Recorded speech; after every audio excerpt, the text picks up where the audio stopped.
American Royals by Katharine McGee is a political deep dive into an alternative history where instead of changing the world by refusing the monarchical reign and accepting the democratic role of president, George Washington was established as the first king of the United States and plunged the world deeper into the gutter of royal bloodlines and feudal hierarchies.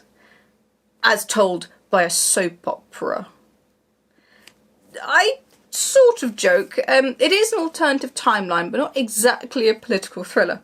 George Washington was the first king of the US, and in the modern day his descendants are still on the throne. The book follows a group of women who are in some way associated with the Washingtons, the royal family, and how their stories intertwine. Bee is heir to the throne, and when her father dies, she will be the first ruling queen in her own right, as up until now the crown has always passed to male heirs, irregardless of their age. Bee is angsty because her parents wanted to start thinking about choosing a husband-to-be from a list of pre-approved suitors, but the one she really wants, her hot tattooed bodyguard, is out of reach. Sam is Bee's younger sister and second in line, the so-called spare. She is angsty because she's always playing second fiddle to Bee, and then she meets Lord Theodore Eaton, aka Teddy, son of the Duke of Boston, and feels seen and valued for the first time. But Teddy is on Bee's list of suitors, and guess who she picks? Daphne is a socialite and Prince Jefferson's ex. But not for long! She plans to win him back by any means possible. And Nina is a nobody and best friends with Sam. But when she and Jefferson catch feelings for each other, how long will it be before the media storm descends? Surprisingly, I was actually quite impressed for the first part. Possibly because my expectations were so low, as I was assuming this would be really rubbish. And then instead I got something that had been thought about and had some semblance of dimension. I quite liked the opening, which tells you quite quickly how this world is different and why it's different, and played a little bit on that sort of info dump trope. Not that this genre is particularly known for info dumps, but I like the references to how the world has changed throughout, and the sort of relationships between different monarchies, such as this one character remarking that divorce is something only European royals do, which made me laugh. And that France is now in its like 23rd Louis or something. I also thought the characters had some substance at first. I know it's been done to death, but I enjoyed the parallels between Sam and Bee, with both characters being jealous of the other. I liked that Sam wasn't necessarily conventionally attractive, and neither is Nina sometimes. I also liked that Daphne was not the villain. It would have been very easy to make her evil and crazy as Nina's romantic rival, and dare I say it, a gold digger. But she had her moments of goodness and real struggles, and I was quite impressed. Then I don't really know what happened. It's like McGee just sort of gave up. This is essentially a literary soap opera. It's just sort of stuff happening, drama without need. No end in sight, no real plot to follow, and I don't think anything of any real meaning happened until near the end. And all it really did was put into perspective how stupid everything else was in comparison. Now, I don't do soap operas. I don't like the fact they just go on and on and on with no destination. It makes everything that happens feel very meaningless and insubstantial. And so once I realised that this book essentially was the literary equivalent of EastEnders, my enjoyment nosedived. The writing is fairly forgettable, as in I've forgotten everything about it already. The pacing is really slow and boring. As I said before, nothing really happened, so a lot of this is just characters bumbling around and achieving very little. And whilst I thought the characters at first were actually okay, they turned to rubbish as soon as the romances came into play. Bee, who I appreciated for her difficult situation and quite guarded personality, became this simpering idiot who was always either swooning over her hot bodyguard or waxing angst about how difficult her life is. Sam became quite petulant, at least more petulant than before, and constantly complained about how terrible her life is.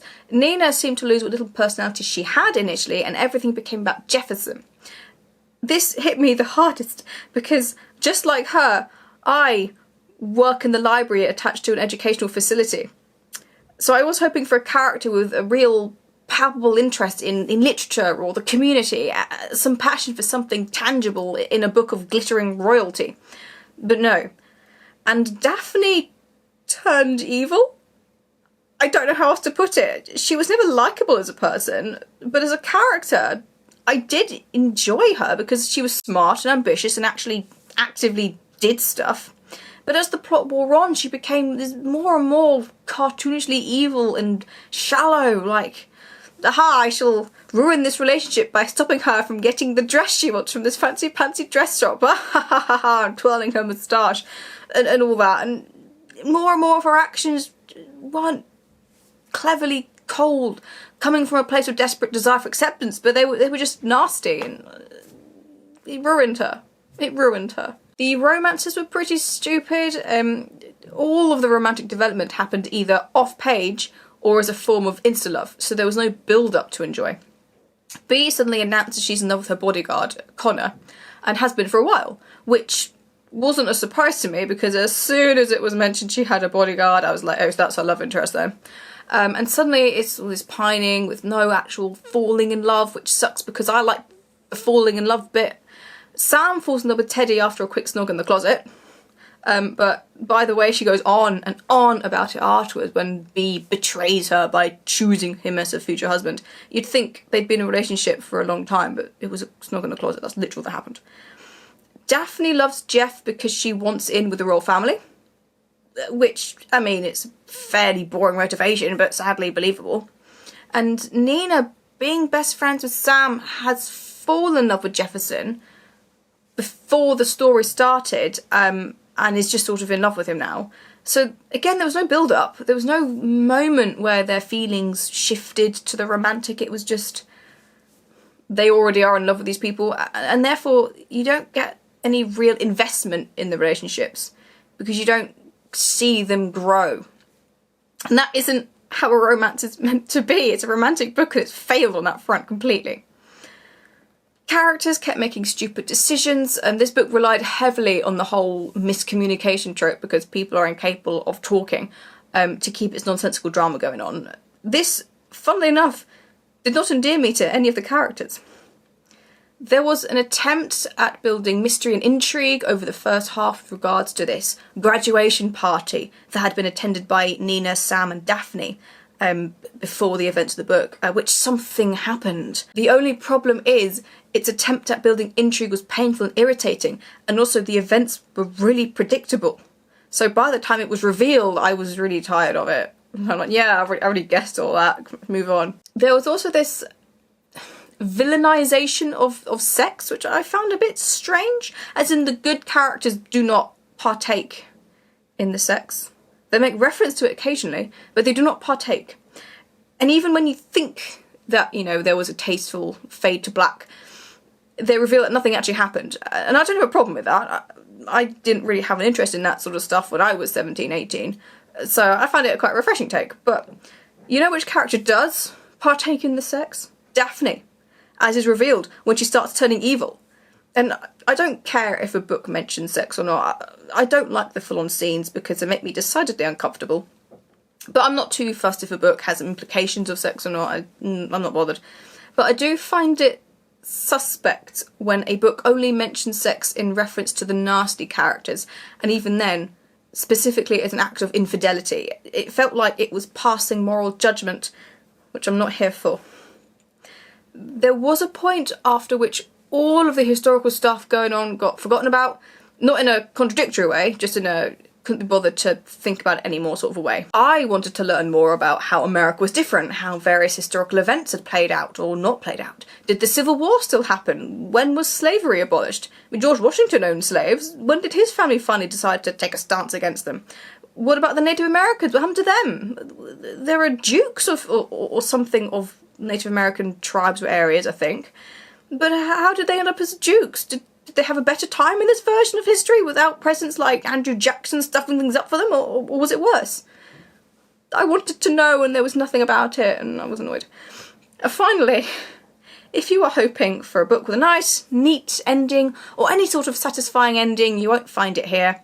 This book does have sequels. However, from what I can gather, it was initially going to be a trilogy. And then when the second book came out, the author said that was the final book, upsetting everyone because it was rubbish apparently. And then a third book came out, and now there's going to be a fourth. So who knows when this story will end. It's like soap operas, they don't stop. They don't stop. Please stop. Look, gang, it's not a brilliant read. It's melodramatic and stupid. The characters just get worse as the story goes on, and looking for the plot is like looking for water in the desert, and the romances leave much to be desired. But I guess if you like soap operas and teenager angst, you might enjoy this more than me. Will I read the sequels? Is the king British? Is he?